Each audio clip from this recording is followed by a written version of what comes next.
भगवती दुर्गा की 10 महाविद्याओं में से एक हैं महाकाली, जिनके काले और डरावने रूप की उत्पत्ति राक्षसों का नाश करने के लिए हुई थी। यह एकमात्र ऐसी शक्ति है जिनसे स्वयं काल भी भय खाता है।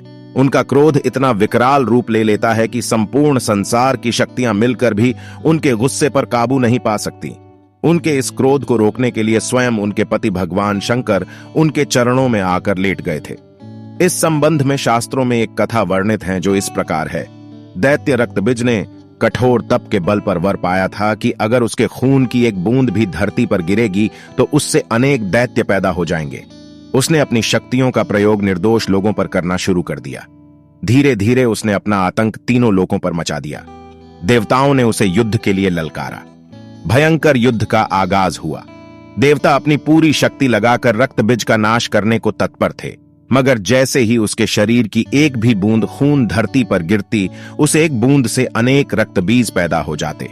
सभी देवता मिलकर महाकाली की शरण में गए। मां काली असल में सुंदरी रूप भगवती दुर्गा का काला और डरावना रूप है, जिनकी उत्पत्ति राक्षसों को मारने के लिए ही हुई थी।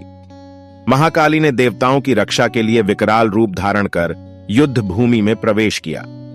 मां काली की प्रतिमा देखें तो देखा जा सकता है कि वह विकराल मां है, जिसके हाथ में खप्पर है, लहू टपकता है तो गले में खोपड़ियों की माला है, मगर मां की आंखें और हृदय से अपने भक्तों के लिए प्रेम की गंगा बहती है। महाकाली ने राक्षसों का वध करना आरंभ किया, लेकिन रक्तबीज के खून की एक भी बूंद धरती पर गिरती तो उससे अनेक दानवों का जन्म हो जाता, जिससे युद्ध भूमि में दैत्यों की संख्या बढ़ने लगी। तब मां ने अपनी जिह्वा का विस्तार किया। दानवों का एक बूंद खून धरती पर गिरने की बजाय उनकी जिह्वा पर गिरने लगा। वह लाशों के ढेर लगाती गई और उनका खून पीने लगी। इस तरह महाकाली ने रक्तबीज का वध किया, लेकिन तब तक महाकाली का गुस्सा इतना विकराल रूप हो चुका था कि उनको शांत करना जरूरी था, मगर हर कोई उनके समीप जाने से भी डर रहा था। सभी देवता भगवान शिव के पास गए और महाकाली को शांत करने के लिए प्रार्थना करने लगे। भगवान शिव ने उन्हें बहुत प्रकार से शांत करने की कोशिश करी।